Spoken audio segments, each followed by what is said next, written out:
నా పేరు మంజుల. బ్రహ్మజ్ఞాని మంజులమ్మ అనే ఆడియోసు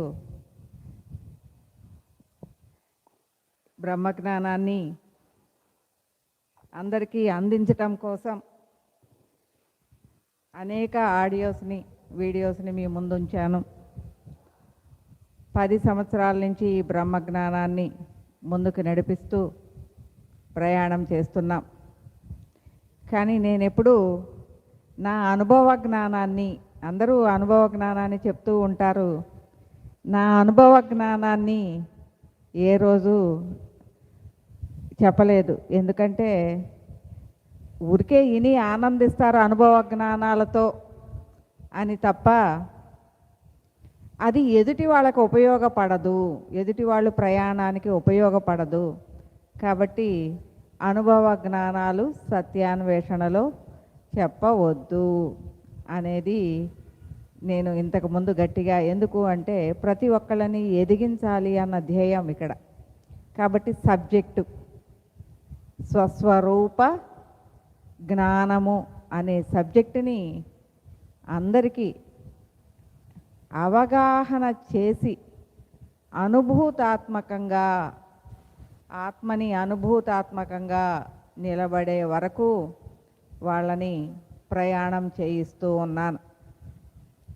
కానీ ఇప్పుడు నేను కూడా నా పూర్వాశ్రమంలో నేను ఎలా ఉన్నాను అనేది తెలియజేస్తాను.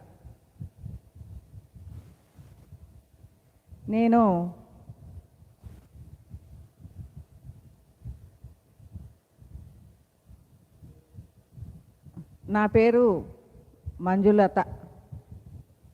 మా ఊరు పెదగొట్టిపాడు, గుంటూరు జిల్లాలో. అక్కడ మా తాతగారి పేరు సూర్యనారాయణ. ఆయన్ని అందరూ షావుకారు గారు అని అంటారు. అలాగే షావుకారు గారి కుటుంబం అని అంటారు. ఆ ఊర్లో నన్ను కూడా షావుకారు మంజుల అంటారు. అలా అంటేనే గుర్తుపడతారు, ఎందుకంటే ఆ కుటుంబం నుంచి వచ్చాం కాబట్టి. తాతగారు ఆ కాలంలోనే ఒక జమీందారు, ఒక 500 ఎకరాల పొలం. ఆయన పొలిటికల్గా కూడా బ్లాక్ చైర్మన్గా, సమితి ప్రెసిడెంట్గా, ఆ కాలం నుంచి ఈ కాలం వరకు కూడా ఆ ఊర్లో ఆయన కుటుంబమే ప్రెసిడెంట్గా ఉంటూ ఉన్నారు. ఆ చుట్టుపక్కల అన్నిటికీ కూడా తెలిసిన కుటుంబం అది. ఫలానా వాళ్ళు అంటే అందరికీ తెలుసు. చాలా పెద్ద కుటుంబం, మంచివాళ్ళు, ప్రేమ కలిగిన వాళ్ళు అనేది అందరూ చెప్పుకుంటారు. అలాంటి కుటుంబంలో నాకు జన్మని ప్రసాదించారు. నాకు మా ముందు అందరూ పొగిడేవాళ్లే కానీ మా వెనక ఎలా ఉన్నారు అనేది అసలు విషయం ఎప్పుడూ తెలియదు. ఎలా ఉండేది అంటే నాకు సహాయం చేయటం తప్ప చిన్న వయసు నుంచి ఇంకేమీ తెలియదు. అందరికీ అన్నీ పెట్టడం, నన్ను అందరూ అడిగితే చకా పెట్టుకుంటూ రావటం తప్ప ఇంకేమీ తెలియదు. మా నాయనమ్మ, మా అమ్మ వీళ్ళంతా నన్ను చూసి ఏమన్నా వండినా కూడా దాచిపెట్టుకునేవాళ్ళు. ఎందుకంటే ఈ అమ్మాయి కనపడితే అందరికీ పెట్టే శుద్ధి, ఇంకేమీ మిగల్చదు, అయిపోయేదాకా ఆమెకు అదే పని అన్నట్లు నాకు చెప్పేవాళ్ళు కాదు. అట్లాగే స్కూలు పిల్లలకి మా ఇంట్లో జీతానికి పని చేసేవాళ్ళే 20 మంది దాకా ఉండేవాళ్ళు. వాళ్ళందరికీ చుట్టుపక్కల మా ఇంటికి వీళ్ళు పొలిటికల్ లీడర్లు కాబట్టి అందరూ వచ్చి కూర్చునేవాళ్ళు. వాళ్ళందరికీ కూడా అన్నీ పెడుతూ నేను పెట్టడమే హ్యాపీగా ఉండేదాన్ని. అలాంటి కుటుంబం నుంచి చదువుకుంటూ డిగ్రీ పాస్ అయ్యి బిఎల్లో జాయిన్ అయ్యి బిఎల్ చదువుతూ ఉండగా నాకు మ్యారేజ్ అయింది. బిఎల్ కంప్లీట్ చేశాను. కానీ ఈలోపు కంప్యూటర్స్ కూడా పీజీ చేశాను.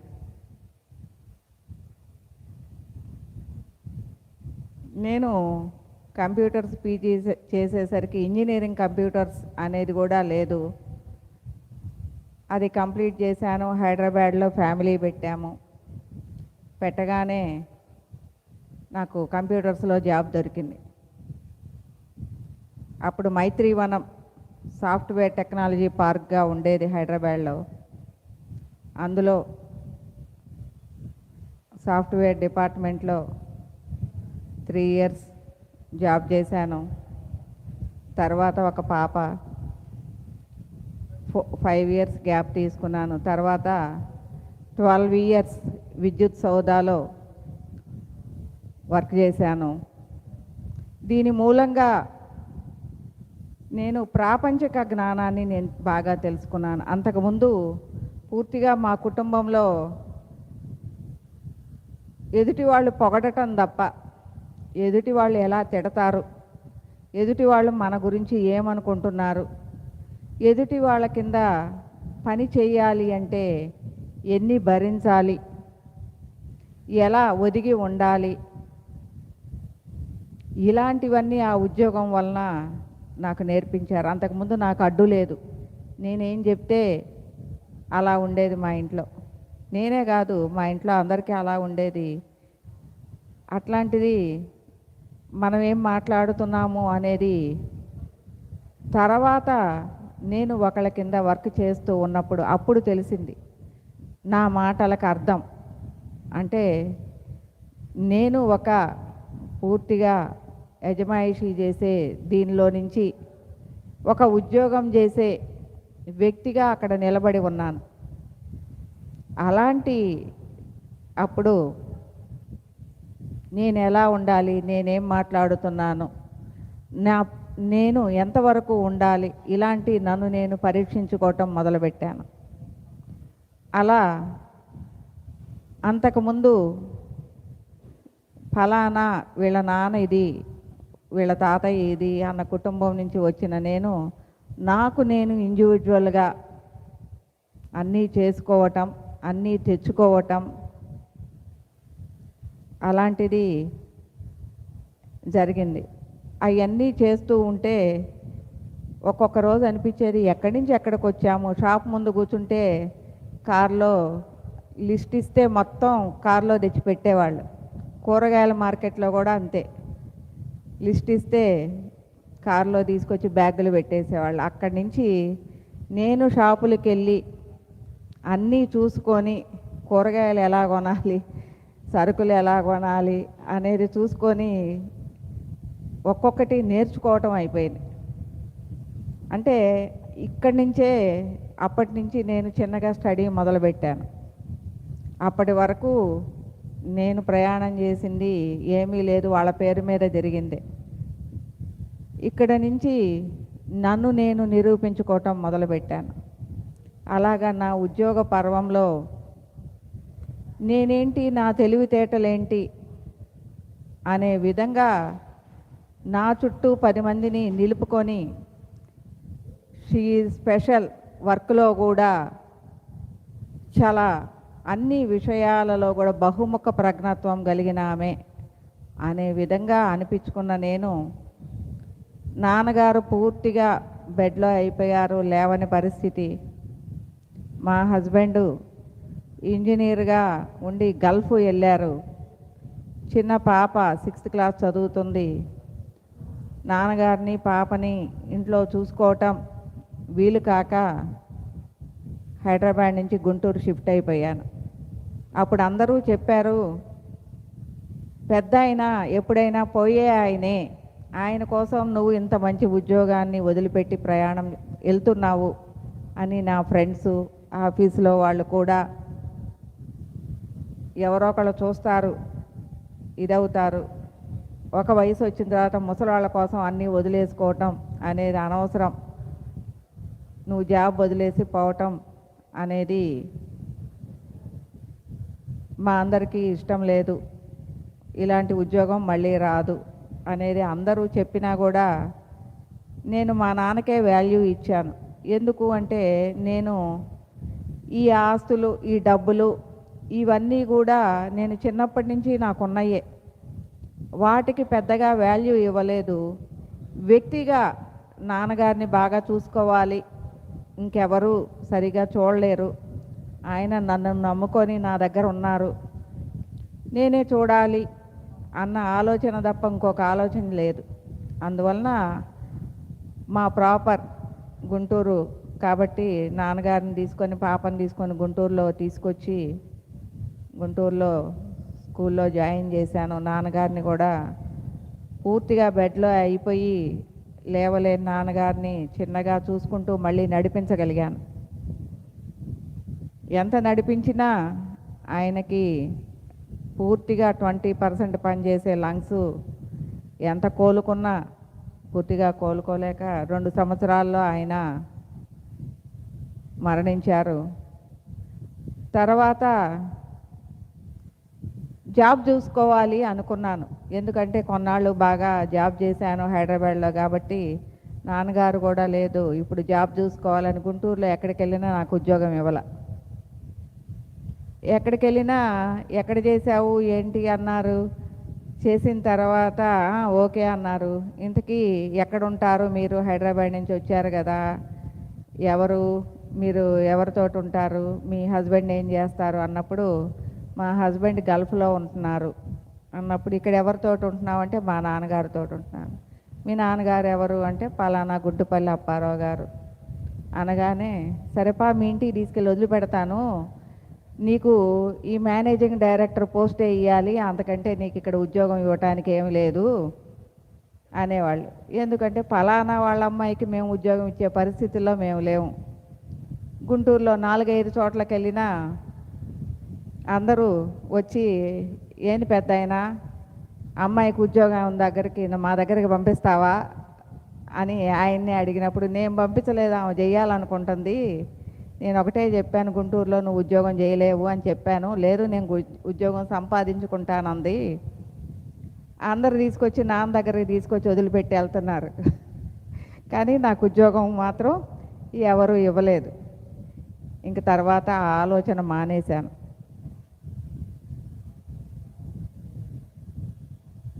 తర్వాత నాన్నగారు చనిపోయిన తర్వాత కొంత భక్తి కోణంలోకి వచ్చాను. ఆయన్ని చిన్నపిల్లాడిలాగా చూసుకున్నాను. ఆయన పోయిన తర్వాత కొంచెం బాగా జనం అందరూ బాగా వచ్చేవాళ్ళు మా ఇంటికి నాన్నగారి కోసం. పొలిటికల్ లీడర్ కాబట్టి రోజు 100 మంది అన్న ఉండేవాళ్ళు. అట్లాంటిది ఆయన పోయిన తర్వాత ఎవ్వరూ రావట్లేదు మా ఇంటికి, చుట్టాలు కూడా రావట్లే. ఎందుకు అంటే ఆయన ఉన్నన్నాళ్ళు తిరగాల్సి వచ్చింది. ఇప్పుడు కూడా ఆ అమ్మాయిని ఏమి ఇబ్బంది పెడతాము, శుభ్రంగా పిల్లని చూసుకుంటా ఉంటుంది, చదివించుకుంటా ఉంటుంది, రోజు వాళ్ళ ఇంటి చుట్టూరు తిరిగాం పెద్ద ఆయన ఉన్నప్పుడు అని వాళ్ళందరూ వదిలేసిన తర్వాత నేనేమయ్యాను, బాగా డిప్రెస్ అయ్యాను. ఇదేంటి, ఇంతకుముందు నానున్నప్పుడు విపరీతంగా జనం వచ్చేవాళ్ళు, వద్దన్నా కూడా ఒళ్ళు నొప్పులు పుట్టిపోయి చేసి ఇప్పుడేంటి అసలు ఎవరూ నన్ను పట్టించుకోవటం లేదు, నేను ఎవరికి అవసరం లేదా, చుట్టాలు చూడటం లేదు, నాన్నగారి కోసం వచ్చేవాళ్ళు అమ్మాయి అనేవాళ్ళు ఎవరూ నన్ను చూడటం లేదే, ఎలా అని అప్పుడు భగవంతుడా అని భక్తి కోణంలోకి నేనున్న అపార్ట్మెంట్లో మా పక్కన ఇంకొక ఆమె భారతి గారని, ఆమె కూడా భక్తి కోణంలో ఉండేది. ఆమె నా దగ్గరకు వచ్చి భక్తి, అమ్మవారి గురించి, వెంకటేశ్వర స్వామి, షిరిడి సాయిబాబా, సుబ్రహ్మణ్యేశ్వరుడు వీటన్నిటి గురించి చెప్తూ ఉండేది. ఆమె చెప్తూ ఉన్నప్పుడు నాకు మా నాన్నగారి మీద ఉన్న ప్రేమ, నాన్నగారికి నా మీద ఉన్న ప్రేమ భక్తి కోణంలో అమ్మవారి మీద పెట్టినప్పుడు వస్తుందేమో అని అనిపించింది. అలా ఉన్నప్పుడు ఇలా ఉంది నాకు అని ఆమెతో చెప్పినప్పుడు ఆమె అన్నారు, ఇక్కడికి దగ్గరలో ఒక ఆమెకి అంతర్ముఖం ఉంది, ఆమె దగ్గరికి వెళదాం, నీకున్న ఇబ్బంది ఏంటో తెలుస్తుంది అని అన్నారు. సరే అని ఆమె నేను ఇద్దరం అంతర్ముఖం ఉన్న ఆమె అక్కడ పుట్ట దగ్గరికి, సుబ్రహ్మణ్యేశ్వరుడి పుట్ట దగ్గరికి వెళ్ళాం. వెళ్ళిన తర్వాత అక్కడ ఆ అమ్మాయి, నువ్వు దుర్గాదేవి పూజ చెయ్యాలి అని అన్నారు. నేనన్నాను, నాకు ఈ పూజలు గట్రా పెద్దగా అలవాట్లేదు, నేను ఈ పూజలు చేయలేను. నాకు ఆమె పొద్దున్నే అభిషేకం చేసి శుక్రవారం ఉపవాసం ఉండి సాయంత్రం నైవేద్యం చేసి కుంకుమ పూజ చేయాలి అని చెప్పారు. ఇంత పెద్ద పూజలు నాకు అసలు ఎప్పుడు అలవాట్లేదు, నేను చేయలేను అని చెప్పాను. లేదు, చేయాల్సిందే అని చెప్పింది. అమ్మవారే స్వయంగా వచ్చి చెప్తుంది అని అన్నప్పుడు నాకు ఇంత పెద్ద ఇది నేను చేయలేనులే అని నేను మెల్లకుండా వచ్చేసాను. తర్వాత వారం రోజులు నాకు బాగా ఇబ్బంది, చాలా ఇబ్బంది, ఎటు వెళ్ళలేనట్టు, ఒక మానసికంగా వేదన, నాకు అన్ని వైపుల నుంచి మనిషిని నడవలేని పరిస్థితిలో ఉన్నట్లు అనిపించింది. ఇంకా లాభం లేదని పోయి పటం కొనుక్కొచ్చుకొని ఆ అమ్మాయి దగ్గరికి వెళ్ళి, నేను పూజ చేసుకుంటాను, ఎలా చేయాలో చెప్పండి అని అడిగాను. ఆమె చెప్పింది. అలాగే అమ్మవారిని పెట్టుకొని దుర్గామాతని, కనకదుర్గమ్మని, బెజవాడ కనకదుర్గమ్మని పెట్టుకొని పూజ చేశాను, అభిషేకం చేశాను. అలా 3 వారాలు చేయగానే నా దేహంలో కదలికలు బిగినైనాయి. 3వ శుక్రవారానికి వచ్చేసరికి, ఈ 3వ శుక్రవారం వస్తుంది అనగానే బుధవారము గురువారము అనుకుంటా నాకు 5 తలల ఆదిశేషుడు కలలోకి వచ్చాడు. ఒక మూర ఉన్నాడు, 5 తలకాయలు కనపడుతూ ఉన్నాయి. నా దగ్గరికి, నా ముందుకు వచ్చి ఇలా రా రా అని పిలుస్తున్నాడు. ఇదేంటి దేవుడా, ఈ పాము వచ్చి నన్ను పిలుస్తుంది అని నాకు భయం పుట్టి నేను గోడెక్కి నుంచున్నా. ఎందుకంటే అక్కడ ఒక చిన్న గోడ ఉంది, గబగబా గోడెక్కి నుంచున్నా. అప్పుడు ఆదిశేషుడి నోట్లో ఒక బంగారుపు తెల్లటి వజ్రం ఉంది. ఇది నీదే, వచ్చి తీసుకో అన్నారు. అమ్మో, నాకు అసలు భయం, నేను అట్లాంటివి చెయ్యను, నాకు భయంగా ఉంది, నేను రాను అన్న. అంటే లేదు, ఇది నీదే, తీసుకో అన్నప్పుడు నేను దిగను కిందకి అని నా చున్నీ తీసి కిందకేసా. వేసి తీసుకోమన్నప్పుడు ఆ చున్నీ మీద వెయ్యి, నువ్వు అవతలకి వెళ్ళు, అప్పుడు నేను తీసుకుంటానని చెప్పే కళ్ళ కూడా. అట్లాగే ఆ సుబ్రహ్మణ్యేశ్వరుడు ఆ బంగారపు వజ్రాన్ని, అదే తెల్లటి వజ్రాన్ని ఆ చున్నీ మీద వేశాడు. ఆ చున్నీ తీసుకున్నాను, నా చేతిలోకి దాన్ని తీసుకున్నాను. అది నా శరీరంలోకి, చేతిలో నుంచి శరీరంలోకి వెళ్ళిపోయింది. అది ఏమైంది అనేది నాకు అర్థం కాలేదు. మరుసటి రోజు పూజ పెట్టుకోగానే నాకు నాలో కదలికలు బిగినాయి. ఏంటో దేహం కదులుతుంది, నాకేమీ అర్థం కాలేదు. ఎదురుగా దుర్గమ్మవారు ప్రత్యక్షమైంది.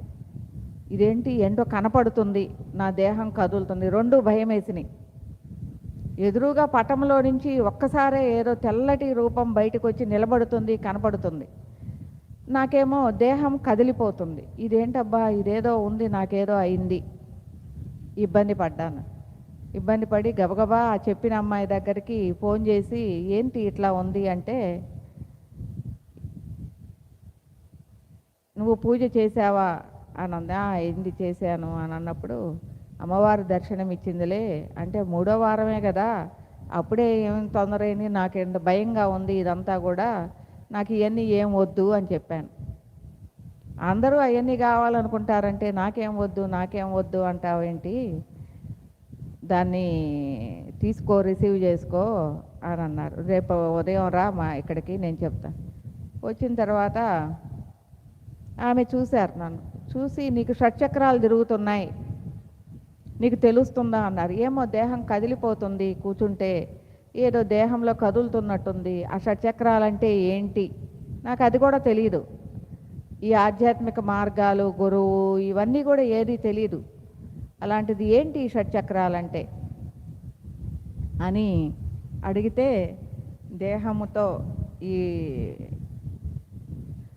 అనుసంధానమయ్యి ఎప్పుడైతే నీ ఆత్మస్థితి యాక్టివ్ అవుతుందో, ఈ షట్చక్రాల ద్వారా నీ ఆత్మస్థితి అనేది యాక్టివ్ అయింది. ఎంత తొందరగా ఎందుకు యాక్టివ్ అయింది, ఎలా యాక్టివ్ అయింది అన్నప్పుడు నాకు నిన్న కలలో ఈయన ఆదిశేషుడు కనపడ్డాడు, ఏదో వజ్రం ఇచ్చాడు, అది నా ఏమైందో తెలియదు, నా చేతిలో నుంచి లోపలికి వెళ్ళిపోయింది, ఇవాళ పూజ చేస్తేనేమో ఇలా కదులుతుంది అని చెప్పాను. అప్పుడు ఆమె చూసి, క్యాట్ ఇది మా పుట్టలోదే, ఈ వజ్రం మా పుట్టలో దాన్ని ఈయన నీకెందుకు ఇచ్చాడు, మాకు ఇవ్వకుండా ఇంత శక్తి నీకెందుకు ఇచ్చాడు అంది. అదేమి శక్తి, అదేంటో నాకు తెలియదు, నాకు ఎలాంటి సంబంధం లేదు అన్న. అప్పుడు ఆమె సుబ్రహ్మణ్యేశ్వరిని అడుగుతుంది, అంటే అది నీది కాదు, ఆమెదే. ఇంతకుముందు జన్మలలో ఆమె నా దగ్గర దాచిపెట్టుకుంది, దాన్ని నేను ఇచ్చాను అని చెప్పాడు. చెప్పినప్పుడు అదే ఆమె షట్చక్రాలలో ఉన్న శక్తి, దాన్ని యాక్టివ్ చేసే శక్తే నేను ఆదేశింపబడ్డాను భగవంతుడి ద్వారా, అది ఆమెకు అందించాను నా దగ్గర ఉన్నదాన్ని అని చెప్పాడు. ఇలా అంటా అని ఆమె చెప్పింది. ఓహో, ఇదంతా కూడా ఏదో తతంగం ఉంది అని. తర్వాత ఆ నెక్స్ట్ వారానికి వచ్చేసరికి అమ్మవారు నేను దుర్గా మంత్రం చేయమంటున్నారు, చెయ్యి అంది. అది ఎలా చేయాలో కూడా నాకు తెలియదు. ఇంటికి వచ్చి ఆమెని నేను అడగలేదు, దుర్గా మంత్రం రాసిచ్చింది. ఇచ్చిన తర్వాత ఇంటికి వచ్చి కూర్చొని పెద్దగా ఆ మంత్రాన్ని చేస్తూ ఉన్నా, సౌండ్ చేస్తూ. కాసేపటికి నాకు నోరు పెగలలేదు. ఎవరో నా పక్క నుంచి గజ్జలు పెట్టుకొని నడుచుకుంటూ వస్తున్నారు. నేను బాగా డీప్లో ఉన్నాను, అది మంత్రం చేస్తూ డీప్లోనే ఉన్నాను. నా పక్క నుంచి ఎవరో గజ్జలు పెట్టుకొని నడుచుకుంటూ వస్తున్నారు. తెలుస్తుంది అమ్మవారు, ఎవరో అమ్మవారు అని. ఆమె వచ్చి నా నోరు అలా మూసేసి లోపల మంత్రం ఆడేలాగా చేసింది. అలా ఆడినప్పుడు నాకు తెలియకుండానే ఆ మంత్రాన్ని లోపలికి తీసుకోవటం, లోపల నుంచి దాన్ని ఉచ్చరించటం చేయటం నేర్చుకొని ఆమెను అడిగాను. తర్వాత ఏంటి ఇలా జరిగింది అంటే, నువ్వేంటి పైకి పెద్దగా చదువుతున్నావా? నేను పెద్దగానే చదువుతున్నాను. అలా చదవకూడదు, మంత్రం ఇలా చదువుకోవాలి అన్నప్పుడు, నీకు వాళ్ళే నేర్పుతున్నారన్నీ, మేము కూడా చెప్పక్కర్లేదు, ఒక్కొక్కటి వాళ్ళే నేర్పుతున్నారు. కానీ నాకు చాలా ఆశ్చర్యంగా ఉంది, నువ్వు వచ్చి మేము ఎన్నాళ్ళ నుంచో చిన్నప్పటి నుంచి చేస్తున్నాము, అమ్మవారే ఇట్లా నడిచొచ్చి నీకు అన్నీ నేర్పుతుంది అంటే మాకు చాలా ఆశ్చర్యంగా ఉంది అని, నువ్వు కంటిన్యూ చెయ్యి అని అంది. అప్పుడు ఆ పక్కన ఆంటీ వచ్చేవాళ్ళు, ఇలా జరిగింది అని అన్నీ చెప్పుకునేవాళ్ళం. ఆ ఆంటీకి కూడా వాళ్ళ ఇంట్లో పుట్ట ఉంది. ఆమెకి ఒంటి మీదకి శక్తులు వచ్చాయి. ఒకసారి ఎవరు నాతో మాట్లాడాలి అనుకుంటే వెంటనే ఆమె మీదకి వచ్చి లలితా పరమేశ్వరి అని, ఆంజనేయ స్వామి అని, సుబ్రహ్మణ్యేశ్వరుడు అని, ఇలా వెంకటేశ్వర స్వామి అని అందరూ ఆమెలోకి రావటం, నాతో మాట్లాడటం జరుగుతుంది. ఇంకా ఆమె అంది, నేను మీ ఇంటికి రాను, మీ ఇంటికి వస్తే క్యూ లైన్లో దేవతలు ఉన్నారు, వాళ్ళందరూ నా మీద నుంచి నీతో మాట్లాడుతున్నారు, నా ఒళ్ళు పోట్లు పుట్టిపోతుంది, నేను ఇక మీ ఇంటికి రాను అంది. అన్నప్పుడు, నువ్వు రాకపోతే నేనే మీ ఇంటికి వస్తాలే ఆంటీ అనంటే, వద్దులేమ్మా, నాకు ఒళ్ళు బాగా ఇబ్బంది పడుతుంది అని ఆమె చెప్తూ వచ్చారు. తర్వాత ఒకరోజు మా పెదనాన్నగారు, పెదనాన్నగారు అంటే మా ఊర్లో మా నాన్నగారి గోత్రికులు, బ్లడ్ రిలేషన్ కాదు, గోత్రికులు. ఆయన ఎప్పటి నుంచో లలిత అమ్మవారి పూజ చేస్తూ ఉంటారు. చాలాసార్లు పీఠం పెట్టుకున్నాను రండి అని పిలిచారు. మనకు అప్పుడు భక్తి కోణం లేదు, అసలు ఈ ఆధ్యాత్మిక కోణము లేదు. అలాంటి టైంలో అక్కడికి ఆయన ఎన్నిసార్లు పిలిచినా మా ఇంట్లో ఎవరూ కూడా ఆ వైపు దృష్టి పెట్టలేదు. ఈ భక్తి కోణంలోకి వచ్చిన తర్వాత నేను ఇంకా అప్పుడు ఆ పెదనాన్న గుర్తుకొచ్చారు. ఆయన్ని ఎతుక్కుంటూ ఈ పక్కన ఉన్న ఆమెను తీసుకొని ఆయన్ని ఇక్కడ చెప్పారు, ఇక్కడ ఉంటారంట, చాలాసార్లు పాపం పిలిచాడు అప్పటికి నాకు భక్తి లేదు, మా ఇంట్లో వాళ్ళకి ఎవరికి లేదు, కాబట్టి మేమెవరం వెళ్ళలేదు. కాబట్టి పెదనాన్న దగ్గరికి వెళ్దాం అని ఆమెను తీసుకొని వెళ్ళాం. అమ్మవారికి పూలు, గాజులు, పసుపు, కుంకుమ ఇవన్నీ తీసుకొని ఆమె నేను వెళ్ళాం. అక్కడికి వెళ్ళేసరికి పెదనాన్న లేరు, పెద్దమ్మ ఉన్నారు. అబ్బా ఎన్నాళ్ళకి వచ్చావు, మీ పెదనాన్న చూస్తే ఆశ్చర్యపోయేవాడు, మా పిల్లలు వచ్చారని. ఎన్నేళ్ళు అయిందమ్మా మీరు అసలు ఇటు పక్కకు కూడా ఎప్పుడూ రాలేదు అని అంటే, ఇట్లాగా అనుకొని అమ్మవారి దగ్గరకు వచ్చాము అని అంటే, చిన్న గుట్ట అనమాట అది, ఆ పైకి వెళ్ళండి నేను రాలేను అని తాళం ఇచ్చింది. మేమిద్దరం పైకి వెళ్ళి అమ్మవారికి ప్లేట్లో పండ్లు, మేము తీసుకొచ్చిన స్వీట్సు అన్నీ పెట్టాం. పెట్టిన తర్వాత ఊరకనే రాలేక నేనేం చేశానంటే, అక్కడ కర్పూరం ఇది ఉంది, కర్పూరం తీసుకొని ఎలిగించి కర్పూరం ఇలా తిప్పాను, భళ్ళున ప్రత్యక్షమైంది. చాలా పెద్దగా అమ్మవారు బాగా పూర్తి పరిపూర్ణమైన దర్శనం. పూర్తిగా అమ్మవారు వెనక లక్ష్మీ సరస్వతి, కింద నలుగురు బ్రహ్మలు, అంతా కూడా పూర్తిగా ప్రత్యక్ష దర్శనం. నాకు ఇంకా గడగడగడ వణుకు పుట్టింది ఒంట్లో. పూర్తిగా ఎనర్జీ లెవెల్స్, నేను నిలబడలేకపోయాను. అక్కడ ఉన్న పెద్ద గడప ఉంటే దాని మీద పట్టుకొని చిన్నగా, నాకు అసలు వల్ల కాలేదు. కానీ అలా చూస్తూనే ఉన్నాను. ఆమె ఆశీర్వదిస్తుంది,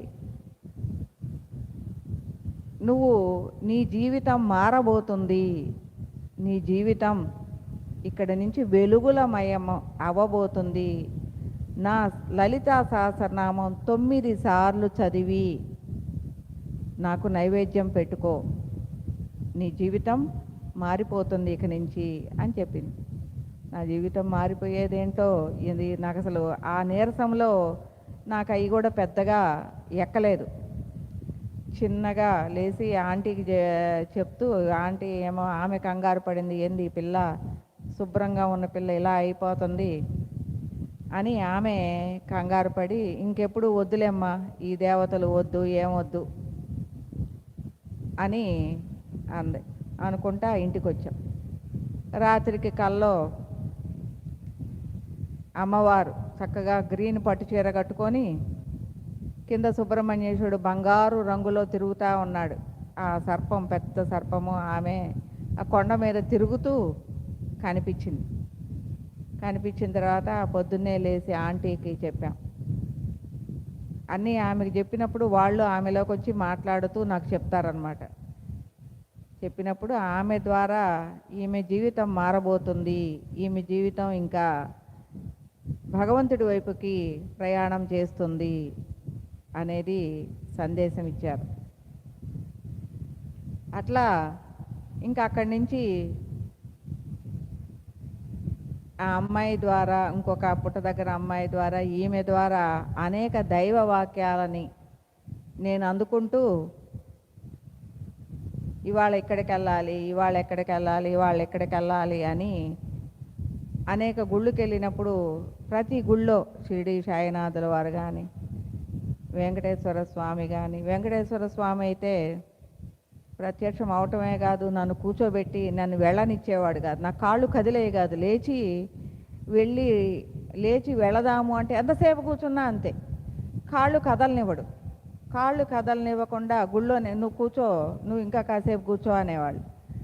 నేను ఇంటికి వెళ్ళాలి, పని చేసుకోవాలి కదా అన్నప్పుడు, చేసుకుందులే కూర్చో అనేవాళ్ళు. అంటే కాళ్ళు లేచి కదలనివ్వకుండా కూర్చోబెట్టేవాడు. చిన్నగా అలాగే లేచి, నువ్వు కదలనివ్వకపోయినా సరే నేను వెళ్తాను అని చిన్నగా కొద్దిగా కదులుతూ, అట్లా ఒంగోని కూడా గుళ్ళో నుంచి బయటకు వచ్చేసి మళ్ళీ గోడ పట్టుకొని చిన్నగా మెట్లు దిగుతూ, నువ్వు ఇట్లా పట్టుకొని కూర్చుంటే లాభం లేదు, నేను అసలు రాను అనేదాన్ని. అట్లా ఒక్కొక్కళ్ళతో ఒక్కొక్క అనుబంధం. బాబా అయితే, ఇంతమందిలో నువ్వు లోపలికి రావద్దు, నీకోసం నేనే బయటకు వస్తున్నాను, అంటూ గుళ్ళో ఉన్న బాబా గబా గబా నేను వస్తున్నానని బయటికి వచ్చేవాళ్ళు. అలాగే ఒకరోజు ఇస్కాన్ టెంపుల్కి వెళ్ళాను. నేను చెప్పులు ఇడుస్తూ ఉన్నాను.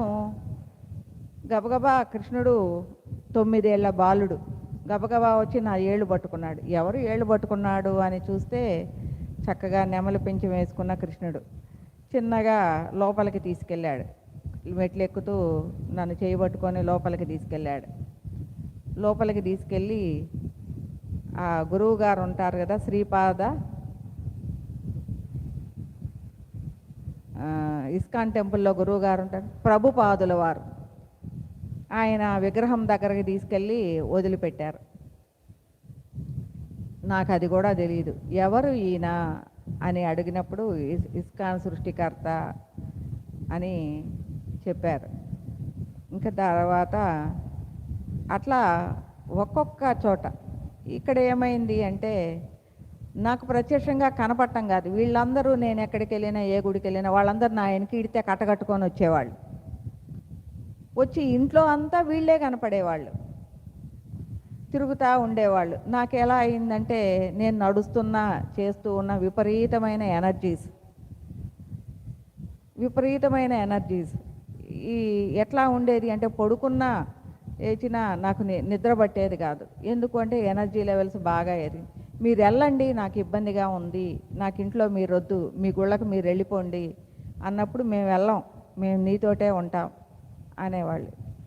ఈ గుడికి ఏ గుళ్ళకి వెళ్ళినా నా చుట్టూ ఉన్న గుళ్ళ దగ్గర నుంచి వచ్చిన అమ్మవార్లు కానీ స్వామివార్లు కానీ అందరూ ఇంట్లోనే కనపడి కట్టగట్టుకొని ఇక్కడే తిరుగుతుండేవాళ్ళు. నాకు బాడీలో ఎనర్జీ లెవెల్స్ తట్టుకోలేకుండా ఎలా ఉండేదంటే నా బాడీ ట్రాన్స్ఫార్మర్ లాగా ఉండేది. అబ్బా మంటలు, నాయన మంటలు, నాకు ఈ మంటలు తగ్గించేవాళ్ళు ఎవరు అని బాగా బాధపడుతూ ఉండేదాన్ని. నిద్ర ఉండేది కాదు, తిండి ఉండేది కాదు, పని చేసుకోవాలి అంటే అది ఎవరికి చెప్పినా అర్థం కాదు. ఎట్లో కట్ట చిన్నగా ఒక్కొక్క రోజు ఈ శక్తి పీఠాలలో అమ్మవార్లు బ్రహ్మరాంబని, మధుర మీనాక్షి అని, కామాక్షి అమ్మవారి, వీళ్ళు శక్తిపీఠాల వాళ్ళు కూడా వచ్చేవాళ్ళు. ఎలా ఉండేది అంటే రాత్రిపూట వీళ్ళు పిల్లలు ఈయన పడుకున్న రూమ్లో పడుకుంటే వాళ్ళకి ఇబ్బంది వచ్చుద్దేమోనని వాళ్ళు నిద్రపోయిన తర్వాత చిన్నగా 2వ రూమ్లోకి వెళ్ళిపోయేదాన్ని. ఎందుకంటే నా చుట్టూ వాళ్ళే ఉండేవాళ్ళు. దుప్పటి కప్పుకుంటే ఆంజనేయ స్వామి ఉఫు ఉఫు అని ఊదేవాడు, దుప్పటి తీసి తల మీద దుప్పటి తీసేవాడు, ఉఫు ఉఫు అని ఊతుండేవాడు. ఏంటి ఊదటం, ఎందుకు నన్ను ఇట్లా నిద్రపోనీయకుండా ఇలా సతాయిస్తున్నారు, దేవతలు అంటారా వీళ్ళని, ఇంకేమనాలి, నన్ను ఏంటి ఇంత బాధ పెడుతున్నారు, నాకు నిద్ర లేకుండా ఈ ఒళ్ళంతా మంటలు, బయటికి నోరు తెరిచి చెప్పుకోలేను, పని చేయలేకపోతున్నాను, ఇంట్లో సరిగా వండి పెట్టలేకపోతున్నాను. బాగా ఈ శక్తి అమ్మవార్లు వస్తే ఎలా ఉంటుంది అంటే వాళ్ళు అన్నట్టు పీఠంలో కూర్చొని అనేక రంగుల కాంతులు కనపడుతూ ఉండేవి పీఠంలో. ఆ పీఠం దగ్గరికి వెళ్ళాలన్నా కూడా భయం వచ్చేసింది నాకు, ఓయమ్మో ఇదేంటి అని. ఆ కాంతులు ఎలా ఉండేవి అంటే విపరీతంగా మనకి అమ్మోరు సినిమాలో అమ్మవారు అక్కడ ఇంట్లో కూర్చొని ఇలా ఎంత శక్తివంతంగా హూ హూ అని ఆ కాంతులు కనపడి సేమ్ అలాగే ఉండేది. నిజంగా ఆ డైరెక్టర్కి ఎట్లా అర్థమైందో నాకు తెలియదు, కానీ నేను అనుకునేదాన్ని ఇట్లాంటివి చూసే తెలుసుకొనే తీశారేమో ఆ సినిమా కూడా అనుకునేదాన్ని. అట్లాగా అంతటి కాంతులు కనిపించేవి. అలాగే కళ్ళు చెవులు మూసుకునేదాన్ని, కానీ పక్కనే పడుకున్న మా పాపకి ఏమీ వినిపించేది కాదు. ఆ అమ్మాయి శుభ్రంగా నిద్రపోతూనే ఉండేది. నాకు భయం వేసి ఆ అమ్మాయి కూడా కళ్ళ మీద గుడ్డ కప్పి చెవుల్లో ఏమీ వినపడకుండా చెవులు నా చేతులు అడ్డం పెట్టేదాన్ని. నిద్రపోతా ఏందమ్మా నువ్వేం చేస్తున్నావు, ఏంది నా మీద నన్ను ఒత్తుతున్నావు ఏంటి అన్నప్పుడు నేను నీకేం కనపట్టలేదా వినపట్టలేదా అని అడిగాను. ఏం కనపట్టలేదు వినపట్టలేదు అన్నాను. ఓహో అయితే ఇవన్నీ నాకే కాబోలు ఇదంతా అని అనుకొని ఇక వాళ్ళ జోలికి వెళ్లకుండా వాళ్ళని వదిలేసి నేను యువతల రూమ్లోకి వచ్చి వాళ్ళని ఎందుకు డిస్టర్బ్ చేయటం, ఇదంతా నా కర్మేను, నేను పడాల్సిందే ఇది అని అనుకుంటూ యువతలకి వచ్చి యువతల రూమ్లో ఉన్నప్పుడు ఇంకా ఆట ఆడేవాళ్ళు, కాళ్ళ మీద సర్పాలు, ఒక పక్క ఆంజనేయ స్వామి పక్కనే పడుకున్న అమ్మవార్లు. ఎలా ఉండేది అంటే ఇది జీవితమా, ఇంతకంటే దేంట్లో అన్న దూకి చచ్చిపోతే బాగుండేమో అనిపించేదాన్ని. నిజంగానే అనుకునేదాన్ని, ఆ బాధలు పడలేక. అలా మంచంలో పడిపోయాను. బాగా ఇబ్బంది, నిద్ర లేదు, తిండి లేదు, ఏం చేయలేకపోతున్నాను, ఎవరికి ఏం చెప్పలేను, చెప్పినా నీకేమైనా పిచ్చి పట్టిందా అంటారు. అలాంటి టైంలో ఈ విషయాలు తెలిసిన వాళ్ళకి తప్ప నేను చెప్పలేదు. ఆ పుట్ట దగ్గర అమ్మాయికి చెప్పినప్పుడు, మా గురువుగారు వస్తున్నారు ఇక్కడికి, నేను నిన్ను ఆయనకి పరిచయం చేస్తాను అని వాళ్ళ ఇంటికి విశ్వపూర్ణ గురువుగారు వచ్చినప్పుడు నా దగ్గరికి తీసుకొచ్చి చూపించింది ఆ అమ్మాయి. ఆయన వచ్చి ఏంటి నీ పరిస్థితి అన్నప్పుడు, నేను చెప్పినప్పుడు ఆయన నా తల మీద 3 వేళ్ళు పెట్టి, గురు పరంపర ఏదైతే ప్రేయర్ నేను వీళ్ళందరికీ అందిస్తూ ఉంటానో ఆ ప్రేయర్ని నా తల మీద 3 వేళ్ళు పెట్టి ఇచ్చినప్పుడు ఆ అమ్మాయి వాళ్ళు దర్శించారు. ఇంతకుముందు ఈ అమ్మాయి చుట్టూ దేవతలే గోలగోల చేస్తూ ఉండేవాళ్ళు. ఇప్పుడు సముద్రం అంత గురు పరంపర అనేది ఈమె చుట్టూ తెల్లటి పాల సముద్రంలాగా, ప్రకాశంలాగా వ్యాపించి ఉంది అనే విషయాన్ని వాళ్ళు దర్శించారు. అప్పటికి వాళ్ళు ఆశ్చర్యపోయారు, ఏంటి ఈ అమ్మాయిలో ఉన్న స్పెషల్ ఏంటి, మీరెవరు, ఇంతటి గురు పరంపర ఎందుకు వచ్చింది, ఎందుకు ఉంది అని వాళ్ళు అడిగారు. అడిగినప్పుడు ఈమె ఇప్పటిది కాదు, ఎన్నో జన్మలలో కూడా గురువుగానే ఉంది, ఈమెతో ఎన్నో గురు పరంపరలు ఈమెతో నడుస్తూ వస్తున్నాయి, ఈమెతోటే మేమందరము ఉన్నాము, ఈమెతోటే ప్రయాణం చేస్తున్నాము అని చెప్పారు.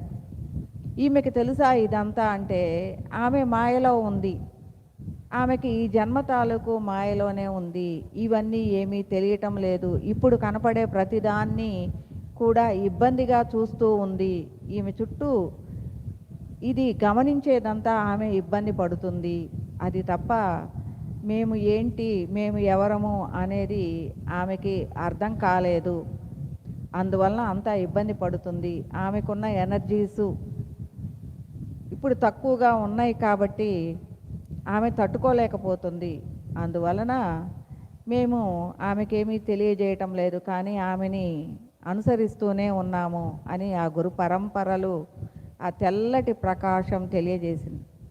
అప్పుడు గురువుగారు ఈ ప్రేయర్ చదువుకుంటా ఉండు, ఇక ఈ దేవుళ్ళు పూజలు ఇంకెక్కడికి గుళ్ళకి వెళ్ళొద్దు, నువ్వు ఎక్కడికి వెళ్ళినా నీతోటి పాటు అక్కడ ఉన్నవన్నీ నీకు వచ్చేస్తాయి, మళ్ళీ వాటిని పంపించుకుని ఉండాలి అంటే నీకు ఎనర్జీస్ బాగా పెరిగిపోతున్నాయి, కాబట్టి నువ్వు ఇంకా ఏ పూజ చేయొద్దు, ఏ మంత్రాన్ని జపించొద్దు, ఎక్కడికి వెళ్ళొద్దు గుళ్ళకి అని ఆయన చెప్పి, ఒట్టి ఈ గురు ప్రేయర్ మాత్రమే చేసుకోండి అని చెప్పారు.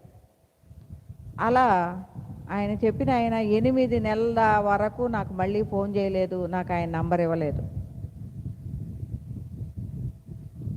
8 నెలలు ఓన్లీ ఈ గురు ప్రేయర్ మాత్రమే చదువుకునేదాన్ని. ఆ చదువుకుంటూ ఉన్న నేను ఎలా ఉన్నాను అనంటే, ఇంకా ఆ ప్రేయర్ తప్ప ఇంకేమీ లేదు అనే విధంగా ఆ ప్రేయర్ తోటే లయమై ఉండేదాన్ని. అలాంటి లయమై ఉన్న నాకు ఆ ప్రేయర్ చేస్తూ ఉంటే ఎంతోమంది గురువులు నాతో ప్రయాణం చేస్తూ ఉన్నట్టు, నాతో నడయాడుతున్నట్టు, ఇంతకుముందు దేవతలు వీళ్ళు కనపడేవాళ్ళు, ఇప్పుడు అనేక గురు పరంపరలు కనపడటం, నాతోటి పాటు నడుస్తున్నట్టు, నేను ఎక్కడికి వెళ్ళినా వస్తూ ఉన్నారు.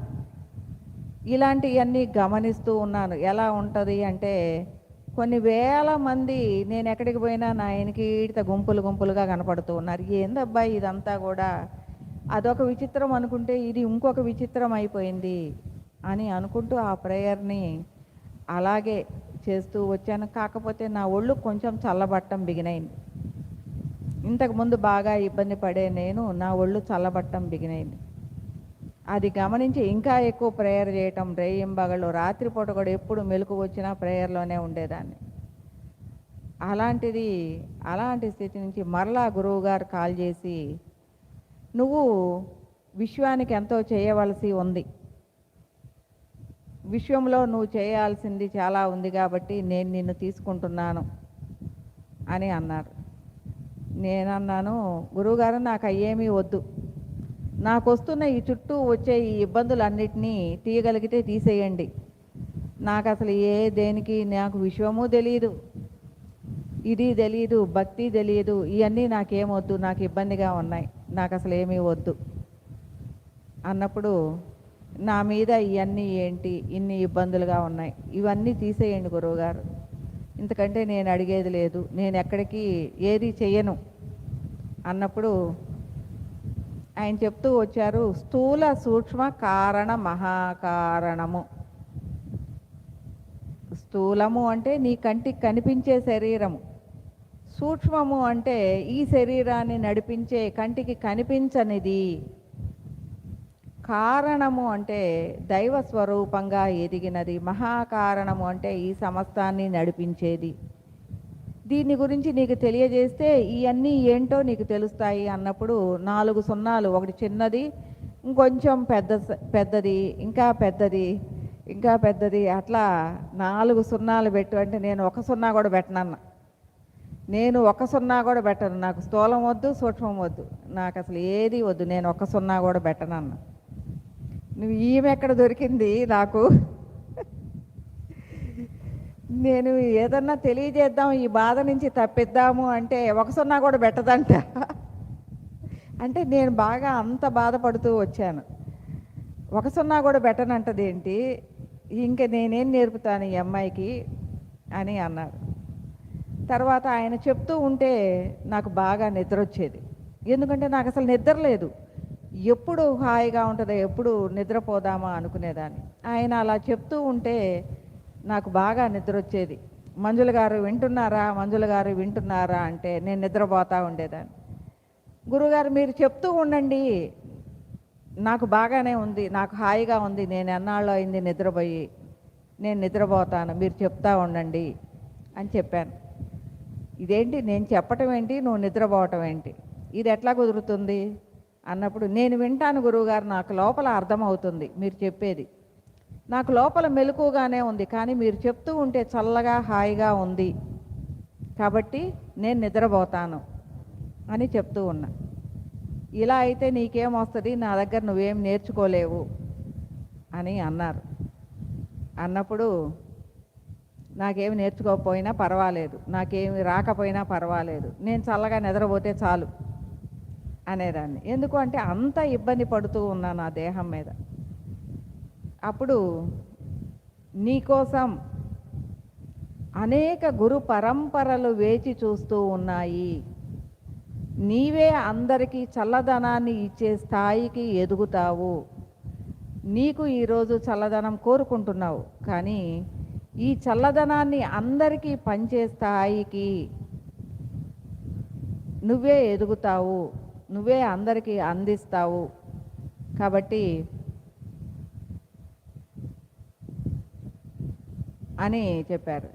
నేను ఇచ్చే పని లేదు, నాకు అసలు ఇలాంటి విషయాలు ఇవన్నీ నాకేం తెలియవు, నేను ప్రజలకి చాలా సేవ చేయాలనుకున్నాను మా నాన్నగారి మార్గంలో, నా కోరిక అదొక్కటే, నేను పూర్తిగా పొలిటికల్ మార్గంలోకే వెళతాను, నాకు ఈ ఆధ్యాత్మిక స్థితిగతులు నాకు అవసరం లేదు, నేను ఇట్లాంటివన్నీ నేను భరించలేను, నేను జనంలోకి వెళ్తే హాయిగా ఆనందంగా ఉంటాను, కాబట్టి నేను జనంలోకి వెళ్తాను, నాకు ఇవన్నీ అవసరం లేదు, నాకు ఇవన్నీ తగ్గిచేయండి, నేను వెళ్ళిపోతాను, ఒకటే అడుగుతున్నాను, నాకు ఇవన్నీ వద్దు, నేను జనానికి చేయాల్సింది ఎంతో ఉంది, నాకు చిన్నప్పటి నుంచి కోరిక, మా నాన్నగారు కూడా అలాంటి ప్రయాణంలోనే ఉన్నారు, నాకు అది తప్ప ఇంకేమీ తెలియదు అన్నప్పుడు, నీకు అవన్నీ ఏమీ అందించబడవు, నువ్వు పూర్తిగా ఆధ్యాత్మిక మార్గంలో నడవాల్సిందే అన్నప్పుడు నిజంగా ఒక అసంతృప్తి. చాలా సంవత్సరాలు వాళ్ళని ఎన్నోసార్లు అడిగేదాన్ని, ఈ ఆధ్యాత్మికము నాకు వద్దు, నన్ను అంటే నీకు ఈ ఆధ్యాత్మికం యొక్క విశిష్టత తెలియటం లేదు కాబట్టి ఇంకా ప్రాపంచికంగా కంటికి కనిపించేదాన్నే చేయాలనుకుంటున్నావు, కానీ నీ యొక్క కారణము ఇది కాదు, నువ్వు ఆధ్యాత్మికం వైపే నడవాల్సిందే అంటూ ఒక బలవంతం మీద అనేక ఒత్తిడులు, ఇవన్నీ కూడా నా మీద వస్తున్న ఒత్తిడులు. ఎందుకంటే ఇలాంటి వాటన్నిటి నుంచి నేను బయటికి రావాలి అంటే ఇంత ఒత్తిడులు పెడుతూ వచ్చారు. అలాంటి టైంలో గురువుగారు ఒకటి చెప్తే నాకు అంతర్ముఖాత్మకంగా 4 అందేయి. తెల్లవారేసరికి నిద్ర లేదు, ఏమీ లేదు, లోపల ఎంతసేపు లోపల దృష్టే. సచంద్రము అంటే అనేక దృశ్యాలు, తెల్లవారేసరికి అనేక సబ్జెక్టులు, అనేక విషయాలు తెలియచేస్తూ ఉండేవాళ్ళు.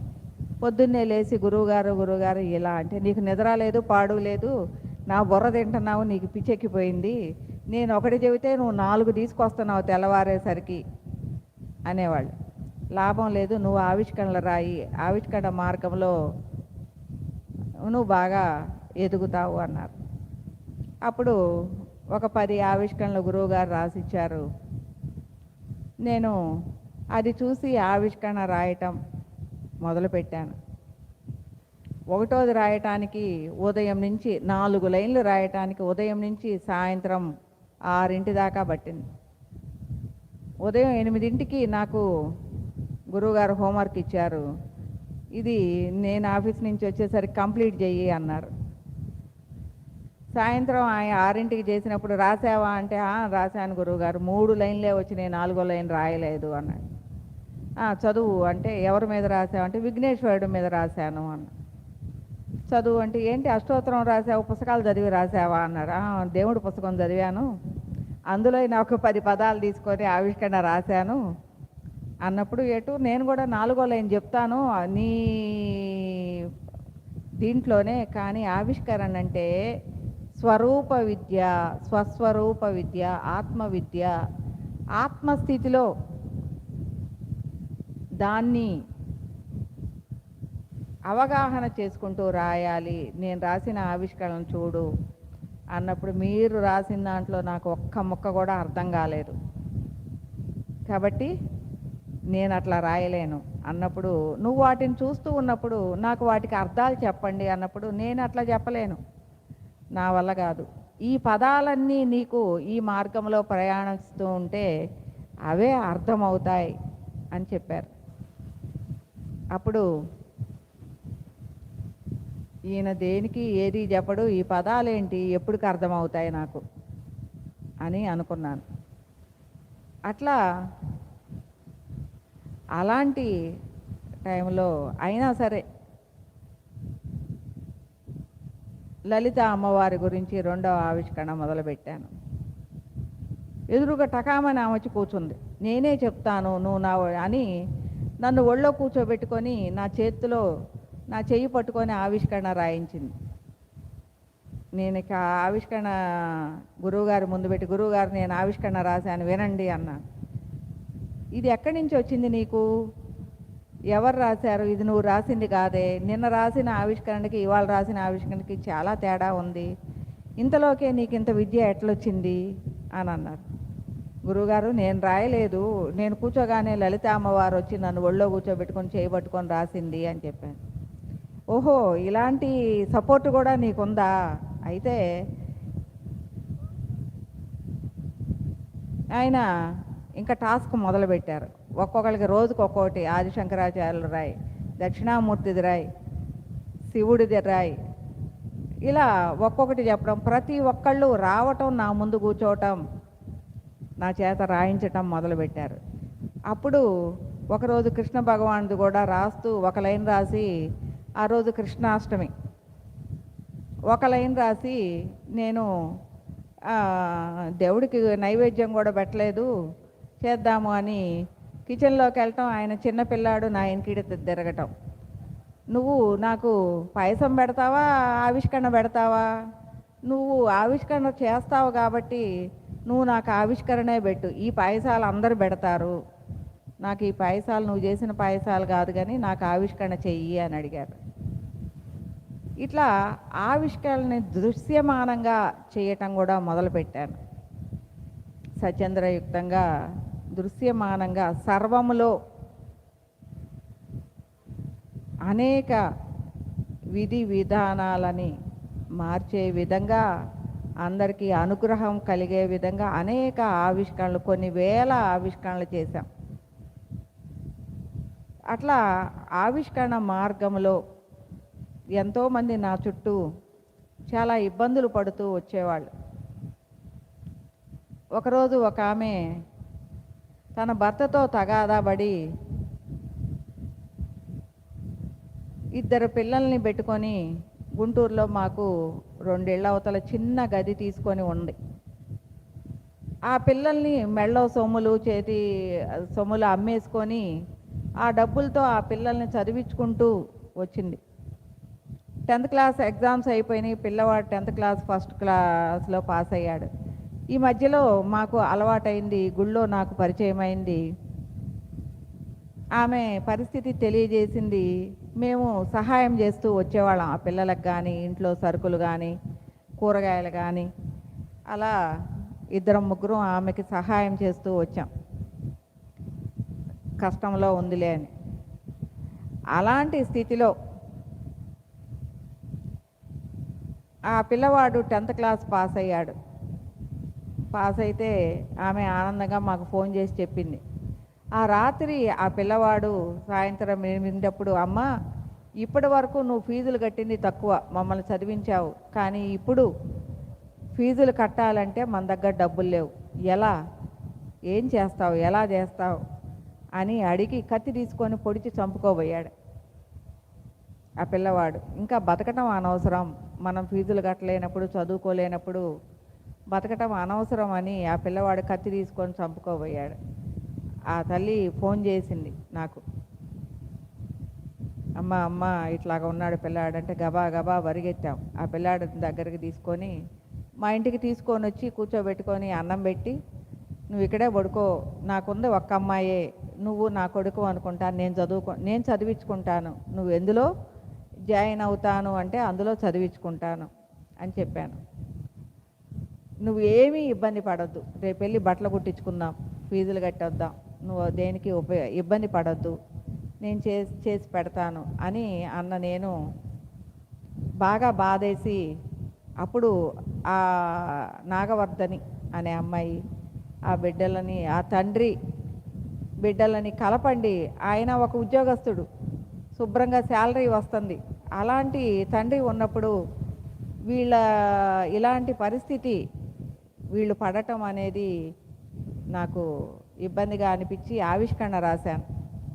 ఈ భార్యాభర్తల్ని, పిల్లలని, కుటుంబాన్ని కలపండి, వీళ్ళకంటూ ఒక దారి చూపించండి. పరాయి వాళ్ళం ఎప్పుడు పరాయి వాళ్ళమే, ఎంతవరకు అంటే మనం లెక్కలేసుకుంటూ ఉంటాం వేరే వాళ్ళకి పెట్టాలి అంటే.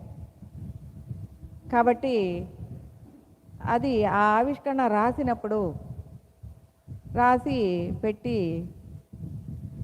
మా గురువుగారికి కూడా చెప్పాను, ఇలాంటి పరిస్థితుల్లో ఉంది ఆ అమ్మాయి అని అంటే, ఆవిష్కరణ రాసావా అంటే రాశాను అని అన్నాను. అది అయిపోయింది, ఇది జరుగుతుంది అనేది అనిపించింది. అయినా కూడా ఊరుకోకుండా ఆ అబ్బాయి వాళ్ళ ఊరికి, మా నాన్నగారు మా ఊరి పక్కనే, ఫలానా వాళ్ళ అమ్మాయిని అంటే వాళ్ళందరికీ తెలుసు, మేము అన్ని ఊళ్ళు, చుట్టుపక్కల ఊళ్ళన్నిటికీ తెలుసు కాబట్టి, నాన్నగారు పొలిటీషియన్ కాబట్టి వాళ్ళకి ఫోన్ చేశాను.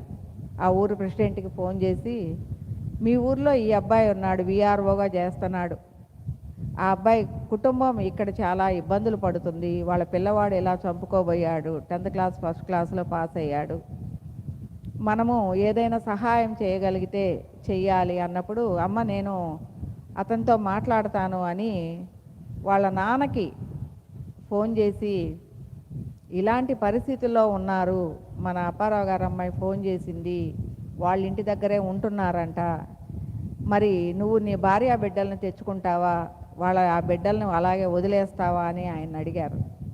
అడిగినప్పుడు అతను 3వ రోజే వచ్చాడు. వచ్చి నాకు నా నంబర్ ఉంది కాబట్టి నా నంబర్కి ఫోన్ చేశాడు. రా, ఇక్కడ అడ్రస్ చెప్పాను, వాళ్ళ ఇంటికి వెళ్ళాడు. వాళ్ళని భార్య పిల్లల్ని తీసుకున్నాడు. నేనే చదివించుకుంటాను, నాకు ఒక మంచి పని చేశారు, మమ్మల్ని కలిపారు అని అతను వాళ్ళ కుటుంబం కలిసింది. ఇంకా నాకు చాలా ఆనందం వేసింది. ఎందుకు అనంటే ఒక ప్రయోజనమైన పని ఈ ఆవిష్కరణ ద్వారా జరిగింది. ఇక అలా చాలామంది నా చుట్టూ నా ముందుకు వచ్చారు. అలా కొన్ని ఆవిష్కరణలు అట్ ద బిగినింగ్లో నేను చేసిన ప్రతి ఆవిష్కరణ ఫలవంతమైంది. చాలామంది కష్టాలు తొలగటము అనేది జరగటం జరిగింది. పెళ్ళిళ్ళు లేని వాళ్ళకి, పిల్లలు లేని వాళ్ళకి, భార్యాభర్తలు విడిపోయిన వాళ్ళకి, ఉద్యోగాలు లేని వాళ్ళకి, ఇలాంటివన్నీ నేను చేస్తూ వచ్చాను. అవన్నీ జరుగుతూ ఉంటే నాకు భలే ఆనందం వేసింది. ఓహో, ఇందులో కూడా ఒక గొప్ప అంటే మన హృదయతుల్యంగా మనం కోరుకునేది అందరికీ మన ప్రయోజనం కాదు, చుట్టూ ఉన్న వాళ్ళ ప్రయోజనం కోరుకున్నప్పుడు అది జరిగి తీరుతుంది అనేది అర్థమైంది. అంటే ఈ ఆధ్యాత్మిక మార్గంలో కూడా ఒక మంచితనం ఉంది. నాకు ఇక్కడ ఒక కాన్ఫిడెన్స్ ఏర్పడింది. ఇంతకుముందు రాజకీయాల్లో అందరికీ అది చేయాలి ఇది చేయాలి అనుకున్నాను. ఇప్పుడు ఆధ్యాత్మిక మార్గంలో కూడా సేవ చేసే భాగ్యం నాకు దొరికింది. ₹1 ఖర్చు లేకుండా, ₹1 ఖర్చు లేకుండా నేను సేవ చేయగలుగుతున్నాను. వాళ్ళకి ఆనందంగా ఉంది, నాకు ఆనందంగా ఉంది. ఇది చాలా అద్భుతంగా అనిపించింది. అలా ఆవిష్కరణ మార్గంలో ఇలా ఎదుటి ప్రజల గురించి కాకుండా స్వస్వరూపాత్మకమైన విశ్వము, విశ్వాంతరాళాల గురించి అనేక ఆవిష్కరణలు చేయటం అనేది జరిగింది.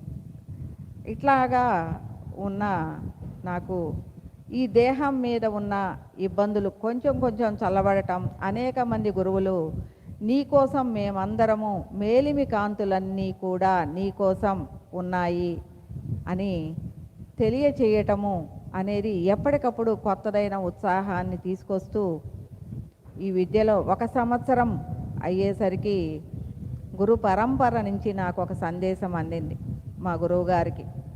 నువ్వు ఇక నుంచి నీకు తెలిసిన ఆధ్యాత్మిక విద్యని అందరికీ పంచాలి అనేది. నాకేం వచ్చు, నాకేమి రాదు కదా, అప్పుడే నేను పంచేదేంటి, గురువుగారు నన్ను అప్పుడే ఇట్లాగా చెప్పి బయటికి పంపిస్తే నేను చెప్పలేను, నాకు కుదరదు అన్న. రేపటి నుంచి మంజుల గారు మన క్లాసుకు రారు, మీరు మంజుల గారితో మాట్లాడొద్దు, తీసేయండి మంజుల గారిని కాన్ఫరెన్స్ నుంచి అని అన్నారు. వాళ్ళు నిజంగానే నన్ను తీసేశారు, నాతోటి పాటు ఉన్నవాళ్ళు. నేనేం చేయాలి, నాకు భలే ఇబ్బంది వేసింది. బాగా ఏడుస్తూ ఒక 10 ఆవిష్కరణలు, ఇటు లలిత అమ్మవారు, అగస్య మహాముని, షిరిడి సాయినాథులు, వీళ్ళని లేదు వాళ్ళని లేదు, కళ్ళ వెంట నీళ్లు గారిపోతున్నాయి. ఇటు నా ఒళ్ళు మంటలు ఇంకా పూర్తిగా తగ్గలేదు. వీళ్ళందరూ నన్ను బయటికి నెట్టేశారు. నేనేం చేయాలి అంటే అనేక గురు పరంపరలు, నీకు మార్గాన్వేషణగా మేమున్నాము, వెంకటేశ్వర స్వామి అందరూ కనపడుతూ నీకు మార్గాన్వేషణగా మేమున్నాము, మేము నడిపిస్తాము, నువ్వు చెప్పటం బిగించెయ్యి అని. అదేమంటే ఇదే మాటలు. అనేక మంది గురు పరంపరలు కూడా ఇలాగే మాట్లాడుతున్నారు. నాకేమొచ్చు అంటే, నీకేమీ రానక్కర్లా, మేమే అందిస్తాం,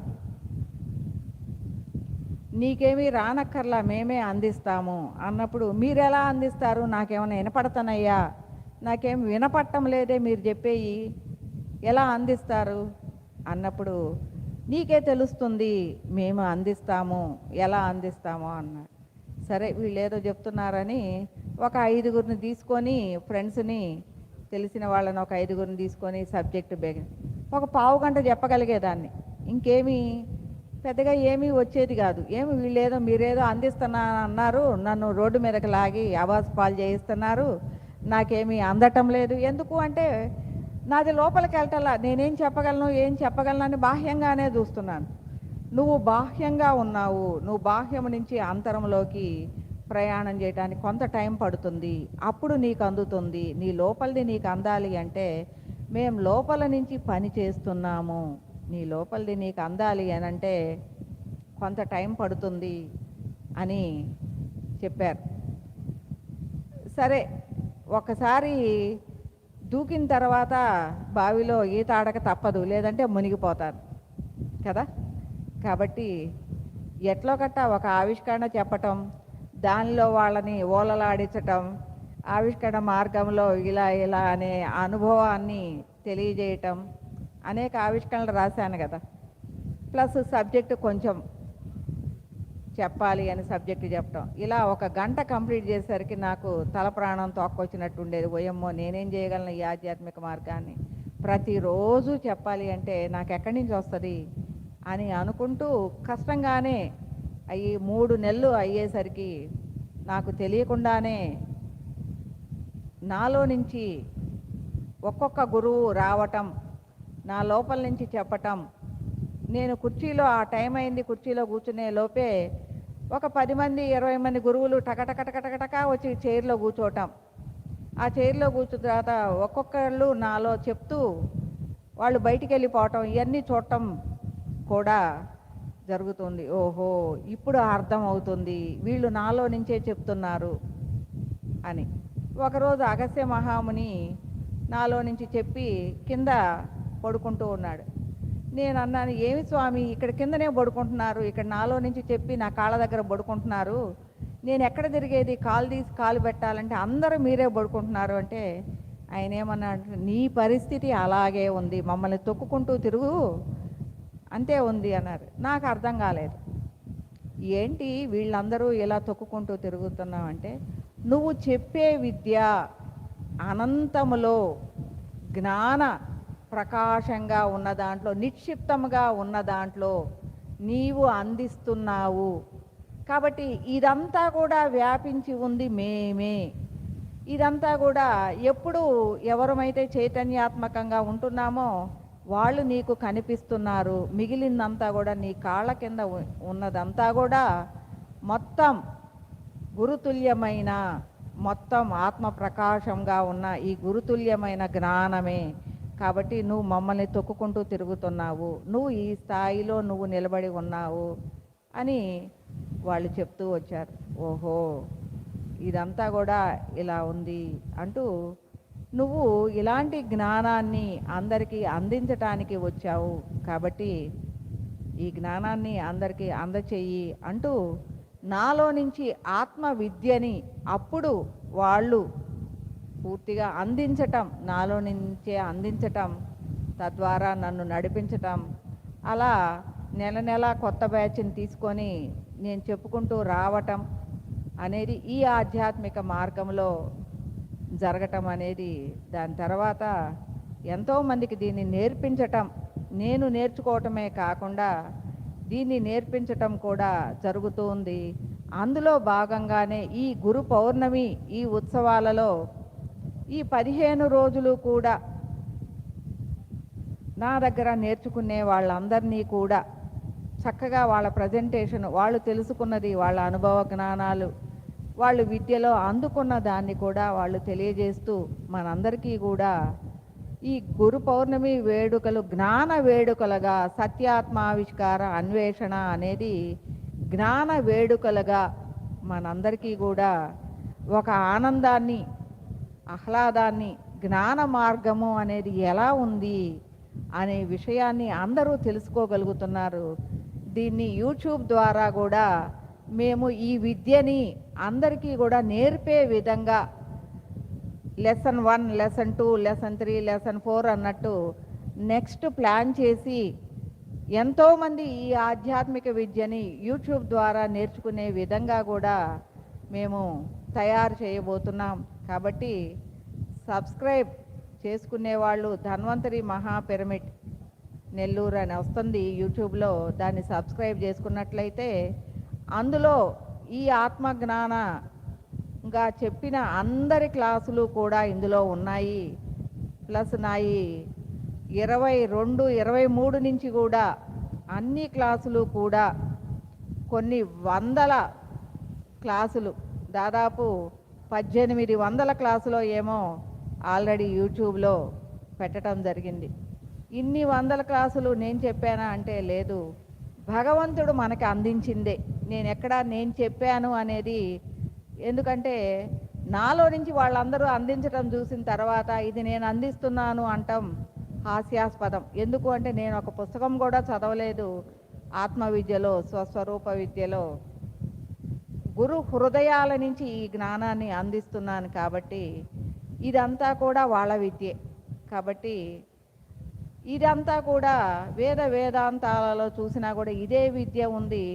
నేను చెప్పింది కరెక్టేనా అని ఎన్నోసార్లు అనుకున్నప్పుడు తర్వాత అన్నిటిలో అందరూ చెప్పిన విషయాలను పరీక్షిస్తే వాటన్నిటికంటే కూడా గొప్పగా అందిస్తూ ఉన్నారు అనేది అనుభవ జ్ఞానంగా నాకు అనుభవ జ్ఞానాన్ని ఇస్తూ అనుభూతిగా దాన్ని అనుభవిస్తూ నేను అందించే విధంగా దీన్ని అందిస్తూ ఉన్నారు.